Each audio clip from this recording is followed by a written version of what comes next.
Law 7। कोई तुम्हारी बात सुनेगा या इग्नोर करेगा, ये सिर्फ एक चीज़ पर डिपेंड करता है, तुम उसके दिमाग को कैसे कंट्रोल कर रहे हो। चाहे तुम सेल्समैन हो, लॉयर हो, एंटरप्रेन्योर हो, सीए हो, सीईओ हो या डेटिंग गेम में हो, अगर तुम साइकोलॉजिकल ट्रिक्स यूज़ करना सीख गए हो तो सामने वाला तुम्हारी बात सुनेगा भी और फॉलो करने के लिए मजबूर भी हो जाएगा। आज हम देखेंगे वो साइकोलॉजिकल ट्रिक्स जो किसी को भी तुम्हारी तरफ अट्रैक्ट करने और इन्फ्लुएंस करने पे मजबूर कर सकती हैं। लोग छोटी चीज़ के लिए हाँ बोलने के बाद बड़ी चीज़ के लिए भी हाँ बोलने लगते हैं। इसको अगर मैं एक हिस्टोरिकल एग्जाम्पल से समझाऊं तो गांधी जी ने सबसे पहले लोगों से एक छोटी चीज़ मांगी, खुद का कपड़ा बुनना। That was khadi movement.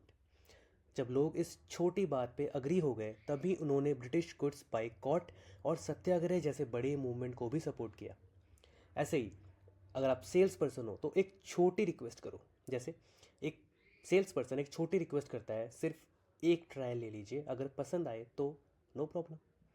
Result, जब कस्टमर छोटी कमिटमेंट दे देता है तो बड़ी commitment that is buying the product के लिए वो रेडी हो जाता है।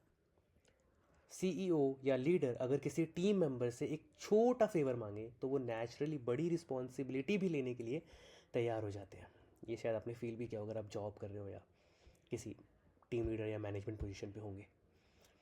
ऐसे ही अगर तुम किसी को अपना पॉइंट ऑफ व्यू एक्सेप्ट करवाना चाहते हो तो सीधा बड़ा आइडिया मत रखो, बड़ा आइडिया बिल्कुल मत रखो, पहले एक छोटी बात पे एग्री करवाओ। एग्जाम्पल, अगर तुम किसी को जिम ज्वाइन करवाना चाहते हो तो सीधा मेंबरशिप लेने को मत बोलो, पहले बोलो एक बार ट्राई करके देख लो। रिजल्ट, वो एक बार ट्राई करेगा और फिर कंटिन्यू करने के चांसेस बढ़ जाएंगे। इससे हमें लेसन क्या मिला? लोग छोटी चीज़ एक्सेप्ट करने के बाद बड़ी चीज़ ऑटोमेटिकली एक्सेप्ट करने लगते हैं। अब मिररिंग एक बहुत ही ज़बरदस्त ट्रिक है। मैंने शायद जब मैं 11th या 12th में तब मैंने इसको पढ़ा था। तो इसमें होता है कि सामने वाले को महसूस करवाओ कि तुम उसके जैसे ही हो। लोग उन्हीं लोगों से जल्दी कनेक्ट होते हैं जो उनके जैसे लगते हैं। फॉर एग्जाम्पल, अगर हिस्टोरिकल एग्जाम्पल में जाएं तो सीज़र जब किसी नए देश को कॉन्क्वेयर करता था तो वहाँ के लोग, जो लोकल लोगों का एक्सेंट होता था, ड्रेसिंग होती थी, कल्चर होता था, वो सब कुछ अडॉप्ट करता था। मैं फिर से रिपीट करता हूँ क्योंकि बहुत ही इंपॉर्टेंट पॉइंट है। जूलियस सीजर जब किसी नए देश को कॉन्क्वेयर करता था तो वहाँ के लोकल लोगों का एक्सेंट, ड्रेसिंग और कल्चर अडॉप्ट कर लेता था। इसका रिजल्ट पता है क्या निकलता था? लोग उससे अपना समझने लगते थे और उसके खिलाफ रेजिस्टेंस कम हो जाता था। वो बात अलग है, बाद में उसके खुद के लोगों ने उसको मार दिया था। और वो भी रीज़न मैंने डिस्कस किया है, लॉज ऑफ पावर, जो कि अभी लेटेस्ट मैंने लॉज ऑफ पावर का एक वीडियो जो डाला है वो देख लेना, उसमें बताया था मैंने। ऐसे ही सेल्स, बिजनेस और नेटवर्किंग में ये चीज़ कैसे काम करती है पता है? अगर तुम कस्टमर के बोलने का तरीका और बॉडी लैंग्वेज कॉपी कर लो तो वो तुम्हें अपना समझने लगेगा। नेगोशिएशन में अगर तुम सामने वाले की पोस्चर, एक्सप्रेशंस और बोलने का स्टाइल मिरर करो तो वो तुमसे नेचुरली कनेक्ट हो जाएगा। जैसे कि अगर वो सामने झुका हुआ है तो तुम भी सामने झुक जाओ। अगर उसने चेहरे पे ऐसे हाथ रख लिया तो तुम भी रख लो। बस वैसे ही उसको मिरर करो बस। वो अगर आराम से बोला है तुम भी आराम से बोलो, वो थोड़ा तेज़ बोला है तुम भी अपनी पिच को थोड़ा सा लाउड कर लो, पेस में पेस मिलाओ। तो रिलेशनशिप एंड डेटिंग में इसको कैसे यूज़ करना है? अगर तुम किसी से डीप कनेक्शन बनाना चाहते हो तो उसकी बॉडी लैंग्वेज और एनर्जी को सटली मिरर करो थी, बहुत सूक्ष्म तरीके से। एग्जाम्पल देता हूँ, अगर वो धीरे बोल रहा है तो तुम भी धीरे बोलो, अगर वो एक्साइटेड है तुम भी एक्साइटमेंट दिखाना स्टार्ट करो। इसका रिजल्ट ये निकलेगा, सामने वाले को लगेगा कि तुम दोनों एक फ्रीक्वेंसी पे हो और अट्रैक्शन बढ़ने लगेगा। लेसन, लोग उन्हीं लोगों को पसंद करते हैं जो उनके जैसे लगते हैं, इसको ध्यान रखना। अब एक इफ़ेक्ट की बात करते हैं जिसको बोलते हैं Zeigarnik effect. Maybe I am pronouncing wrong, इसका स्पेलिंग बोल देता हूँ, ZEIGARNIK, Zeigarnik effect. That means आधे काम अधूरे छोड़ो, लोग तुम्हारे पीछे आएंगे। अधूरी चीज़ों की तरफ दिमाग ऑटोमेटिकली अट्रैक्ट होता है।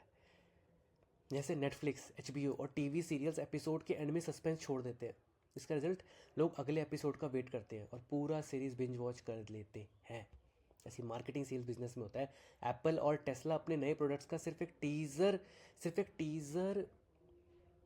लॉन्च करते हैं। एप्पल और टेस्ला अपने नए प्रोडक्ट्स का सिर्फ एक टीज़र दिखाते हैं, फुल डिटेल्स नहीं देते। रिजल्ट, लोग और क्यूरियस हो जाते हैं और प्रोडक्ट लॉन्च का इंतज़ार करते हैं। सेल्स में अगर तुम किसी को एक छोटी सी ऑफर या सीक्रेट बताने का प्रॉमिस दो तो वो नेचुरली तुम्हारी बात सुनने लगते हैं। ऐसी डेटिंग में अगर तुम किसी कॉन्वर्सेशन को सब कुछ रिवील किए बिना छोड़ दो तो सामने वाला तुमसे और सुनना चाहेगा। एग्जाम्पल, मुझे तुमसे एक इंटरेस्टिंग बात शेयर करनी थी, छोड़ो बाद में बताऊंगा यार। रिजल्ट पता है क्या निकल के आएगा?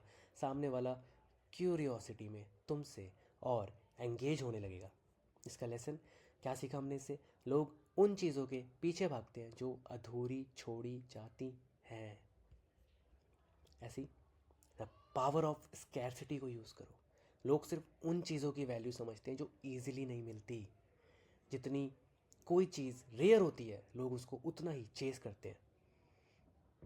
अगर हिस्टोरिकल एग्जाम्पल समझे, रॉलेक्स और लुइस विक्टन जैसे ब्रांड्स अपने प्रोडक्ट्स को लिमिटेड क्वांटिटी में बनाते हैं। रिजल्ट, लोग उनको लग्जरी और एक्सक्लूसिव समझते हैं और उनको पाने के लिए डेस्परेट हो जाते हैं। ऐसी बिजनेस, सेल्स और लीडरशिप में कैसे काम करता है पता ही है? जो सीईओ और बिजनेस ओनर्स हमेशा अवेलेबल नहीं होते उनकी डिमांड बढ़ती है।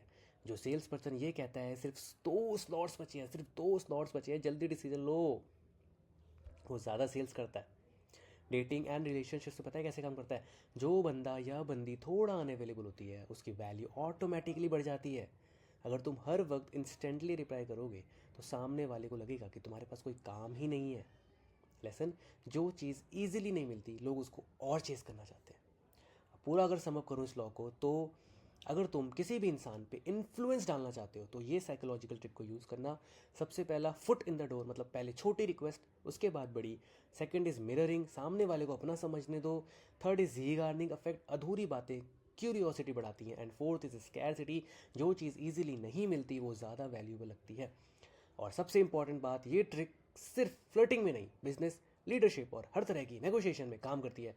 तो नेक्स्ट लॉ में एक और साइकोलॉजिकल मूव सीखेंगे जो तुम्हारी लाइफ में गेम चेंजर होगा। स्टे ट्यून, चैनल को सब्सक्राइब कर लो, लाइक कर लो और सपोर्ट करो यार।